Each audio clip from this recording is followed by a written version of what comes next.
Hi, class. All right, so today we are starting chapter 13 of Dorothy Must Die. So, Amy just got out of the dungeons. Mombi, the witch, helped her. So, she is just now meeting the Revolutionary Order of the Wicked. Also, for some reason, the school decided to do maintenance when I have to film for us. So, please mind the bit of construction noise in the background. I'm really sorry, guys. All right, 13. Mombi let go of my hand as we materialized someplace dark. Someplace so dark I couldn't even see my hands. But even without being able to see, I could still feel the coldness of my knife in my clenched palm. The darkness washed over me, darkness like I've never experienced before. Where I started and then trailed off, feeling a dizzying, spiraling sense of panic. What have I gotten myself into? My breathing was getting shallower and shallower when a bright spark appeared in the blackness, just inches from my face. When my eyes focused in on it, I saw a tiny, glowing spider crawling through the air. As it moved in a zigzagging spiral, so like do, Mombi slowly faded into view next to me. I looked down at myself and saw that I was now illuminated too. The light was confined to our bodies, though. Everything around us remained as dark as ever. So they're basically like glow sticks when you're in the dark. Like, they're the only things they could be able to see at the moment. Where are we? I asked the witch, the words catching in my throat. What had I gotten myself into? You'll know in good time, my dear, she said, wiggling her eyebrows. There's a lot for us to talk about, and I could use a nice long nap. All that teleportation will take the wind right out of an old girl like me, I'm sure you agree. It wasn't until she said that I realized I was exhausted. My legs were shaky, every bit of my body was sore, and my arm was throbbing in pain. I felt like I could sleep for 1,000 years. Then I started to remember what had happened, and my knees began to buckle in on themselves as the memories washed over me. The escape, the fight, the squishy, sick feeling of my knife burying itself into my foe's eye socket as the thick geyser of blood that had come squirting out of me. You know when you pop a pimple and it like gets all over the mirror? Think that, but way grosser with blood coming from an eye. Again, I'm sorry to your parents. Yeah. Continuing on. It couldn't have been me. It felt more like something I had seen on TV than something that had actually happened to me. I would have never have done that. I couldn't have. The girl who fought sword arm to a standstill had known what she was doing. I've never hurt another person in my whole life. Well, not with my fists, at least. I felt the knife in my hand. It felt good. It felt like it was part of me. Suddenly, I understood. It was the knife, right? I asked Mombi. It's magic. It was telling me what to do. Mombi swatted away at the question. Pish-tosh, she said. The knife's enchanted, certainly. It will whisper in your ear a little bit, tell you where to move, teach you a few tricks. But it can't make something out of nothing. It can't help you if you don't have it in you somewhere. Her mouth spread into a wide grin, revealing a jammed-together row of rotting brown teeth. Good thing you did, she said. From the way she said it, I knew she meant it as a compliment, and I felt a twisted sense of pride rising in my chest. I tried to shove it back down. The fact that I had what it took to stab someone's eye out was nothing to be proud of. No, I corrected myself, not someone, something. And that thing was helping the Tin Woodman. That thing had been responsible for killing Indigo. I had nothing to feel guilty about. Mombi winked at me as if she knew exactly what I had been thinking. She reached out and wrapped her knotted, spindly hands around my closed fist. Now, she said, you won't be needing that for a bit. No, I said more angrily than I meant to, squeezing hard as she tried to pry my fingers open. The knife was mine. I didn't want to give it back. It could keep me safe. So this part, think like a child holding onto a teddy bear in a store, and they just don't want to let go of the teddy bear, so the parent buys it so the kid will let go. Think that with her and the knife. Obviously, it's more dangerous than a teddy bear, but that's the feeling I'm getting, like the possessive mine. Mombi clucked her tongue, but didn't really seem to care. See, that's the spirit. We'll make a wicked one out of you, won't we? I tried to pull my hand away, but she held it tight. Don't worry, you'll have more weapons than you know what to do with soon enough. But in the meantime, Mombi mumbled a few words under her breath, and I felt my fingers unlocking against my will. She took the knife and tucked it into her cloak. That a girl, she said. Don't worry about a thing. You're here now and safe, and you're free. Then she chuckled at something. Well, sort of, she said, before letting out an uproarious cackle. Her laughter was still echoing around me as her body began to curl in on itself, like she was turning herself inside out. Then she was gone. Everything was dark again. Free. But was I? In some ways, it felt like I had traded one prison for another. We'll make a wicked one out of you yet. What had I gotten myself into? I stood there, waiting for my eyes to adjust, but they didn't. Maybe it wasn't even dark at all. Maybe it was just like outer space, where it's only dark because there's nothing to see. I was alone. I had been lonely a lot in my life, enough to know that there are different kinds of lonely. There's the lonely I'd felt at school, surrounded by people who had only paid attention to me long enough to remind me that they didn't like me. There was the lonely I felt when I was with my mother, which was different from the lonely that I felt when I was watching her leave before the tornado hit, and different from the lonely that I felt when my trailer was being whisked away from everything I'd ever known.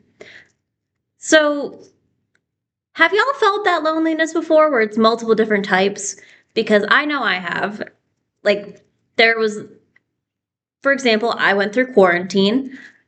There was the lonely where it was just me and my parents in the house. I couldn't go see friends. I felt like I was grounded for like 1,000 years. And I wasn't. That's the thing. I was just forced to be stuck at home because we had to be.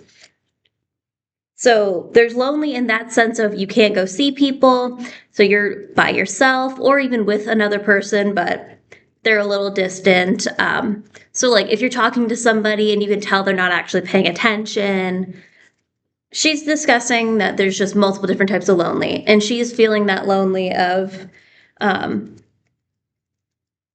she feels like she's just stuck in place. Then there was a bottomless loneliness that I'd felt in Dorothy's sick white dungeon, the kind of loneliness that had made me feel like I was running through an endless maze. See? Standing there in the dark, it was like all of those alones had just been tiny interlocking pieces of a picture so big that you could only see the whole thing from a mile away. Now it was clear. I had nothing except myself. No matter what happened, it would always be that way. And yet, I took a step forward and was surprised to feel solid ground underneath my feet. I took another. I stumbled on something and caught myself before I hit the ground.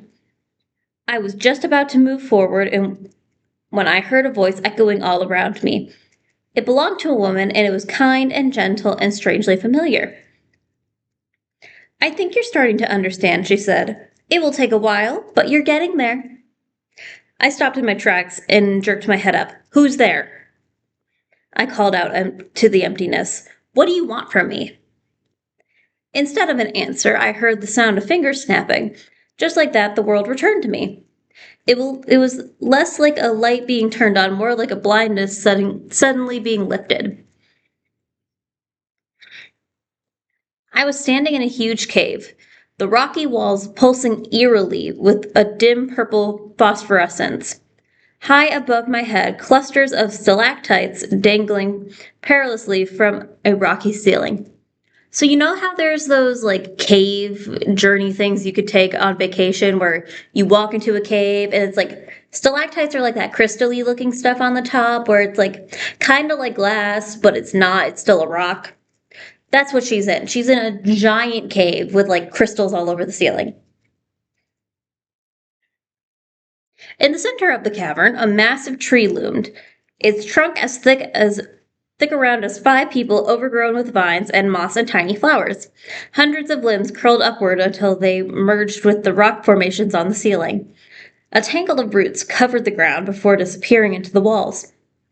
The longer I looked at the tree, the more I couldn't decide where it ended and the cave began. Why does there have to be a beginning and an ending? The voice asked. If you ask me, it's all middle. I spun around, trying to figure out where it was coming from, and saw nothing. Who are you? And from out of the tree, a squat, round old woman in a shapeless white dress and a pointy white hat emerged like she was walking through an open door. Except there was no door. There was no opening in the tree at all. People have called me lots of things over the years, the woman said. It happens when you get old. But you can call me Grandma Gert.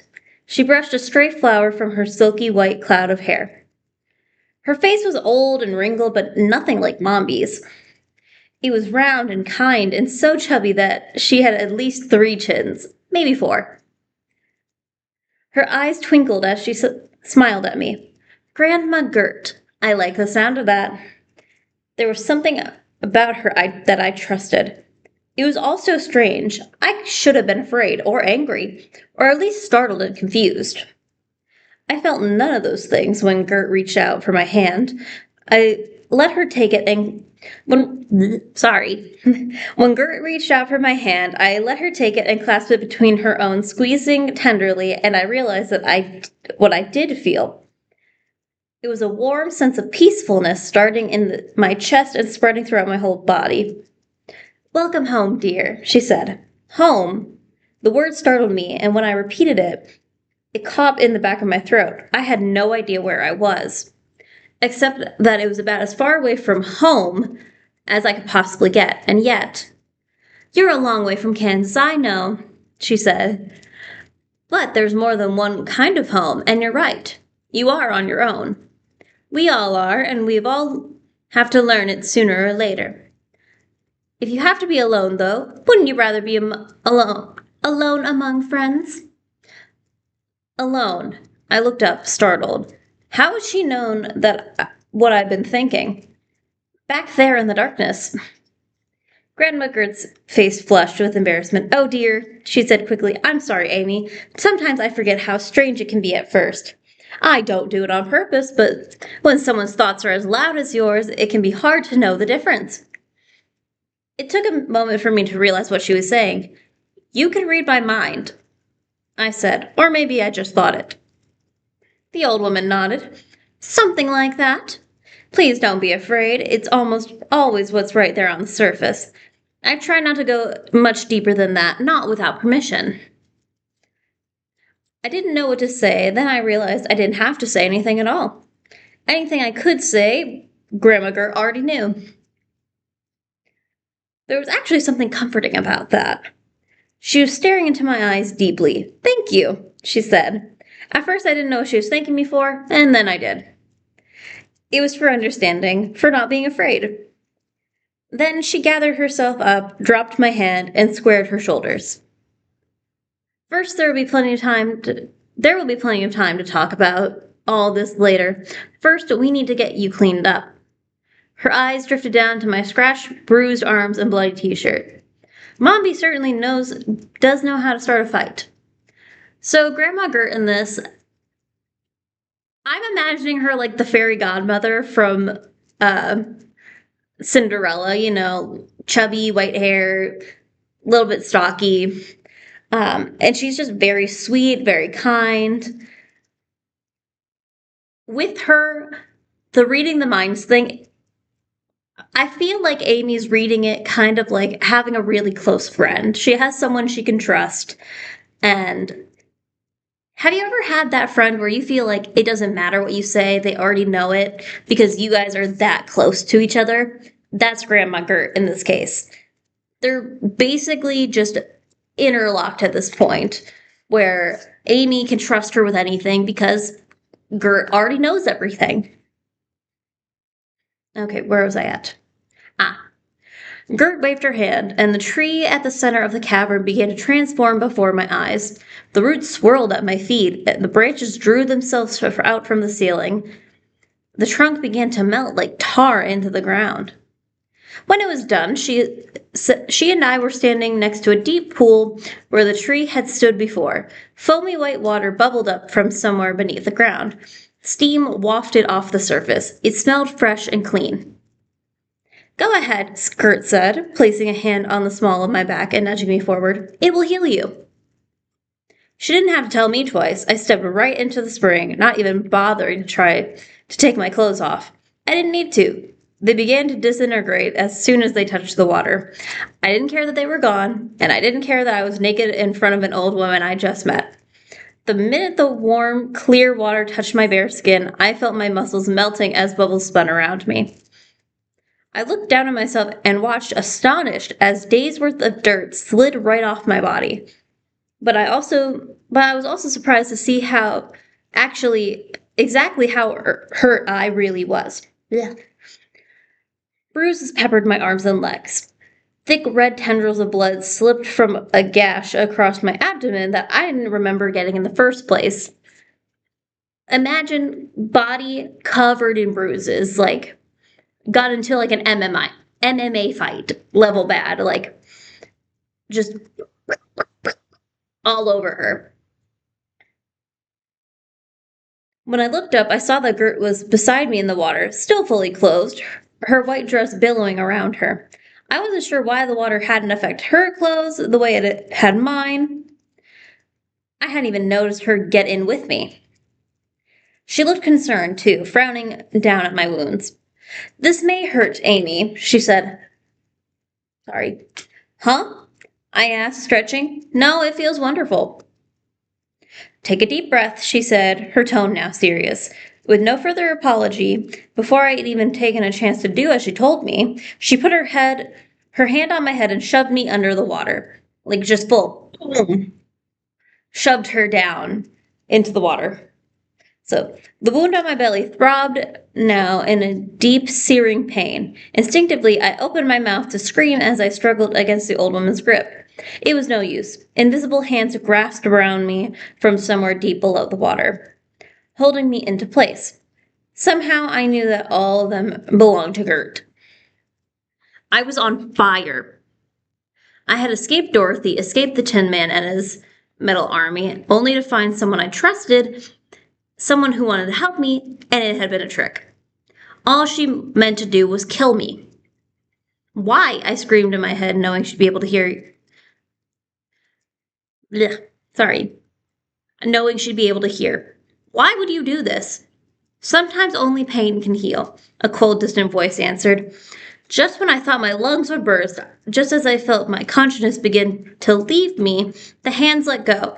My body floated up to the surface, where I gasped for air and found my footing on the smooth rocks lining the pool. I spun around and faced Gert angrily. Why? I demanded again, this time out loud. Why would you?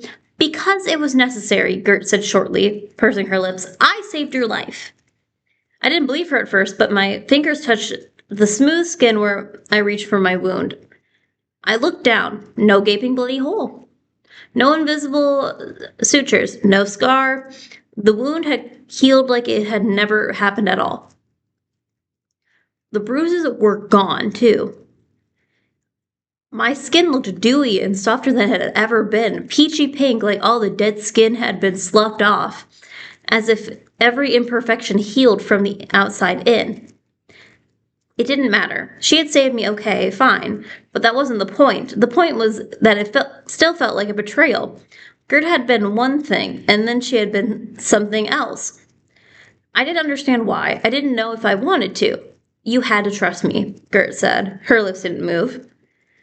But you also have to learn not to trust me, anyone, even me. She sank slowly into the water, and then she was gone.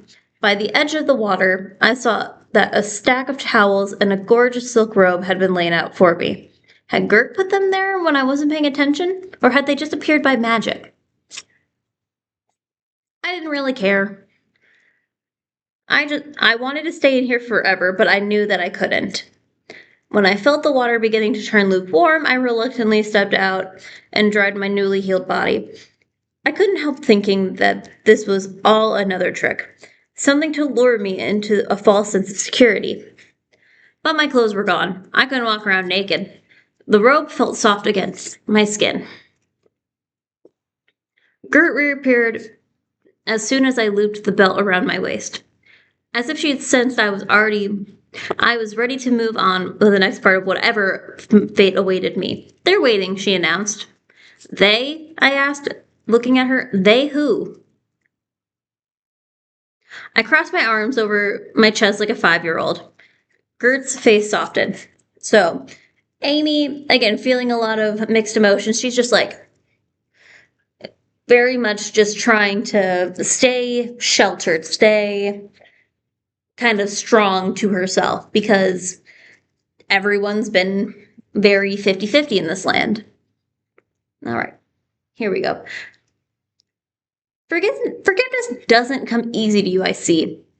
Sometimes you have to bend so as not to break, dear. You manipulated me, I said. I know it. You used your magic on me to make me think you were my friend. Maybe I did, and maybe I didn't, Gert said. But if I did, maybe it was for a reason. And if I did, then what's stopping me from doing it again? I glanced suspiciously at her, and she just shrugged. I guess I would have to take that as an apology. I didn't know where she was going or who was waiting for us, but I followed Gert obediently as she led me out of the cavern and through a series of caves. I didn't particularly want to, but I knew by now that I didn't really have a choice. We walked through a room that was entirely empty except for stark silver walls. And as we moved through it, the air changed. It was heavy and humid all of a sudden. Clouds hovered near the ceiling of the cave, spitting down raindrops on our heads. A thought suddenly occurred to me. If these witches could make weather indoors, if they could control it, could they create a tornado? Did they bring me here, I wondered? If we could do that, we would have done it a long time ago, Gert said curtly. Your arrival in Oz is no coincidence. Someone or something sent for you. But whatever force might have brought you here is beyond even the witch's knowledge. I just ignored her. Gert paused when we reached a new tunnel. She reached up and adjusted the color of my robe before pulling me into another room that was almost entirely taken up by an enormous table made of what looked like glittering black diamonds, surrounding by rough wooden chairs. Mombi stood at the head of the table, smiling at me, well, wickedly. At her sides, there were two people I'd never met before. It wasn't a huge leap to guess that they were witches. Amy, Mombi greeted me from the other side of the table. I trust you've recovered from your journey. I was very pleased at the gumption you showed back in the dungeons. And we're all happy to have you with us. So, imagine giant table. Like when we looked at King Arthur, the round table. Think like a dining room table, but covered in like black diamonds. These chairs all around. Only witches, only magical people. All right. My eyes immediately snapped to her left. Standing there was a boy with smooth olive skin who looked like he was around my age, maybe a little older.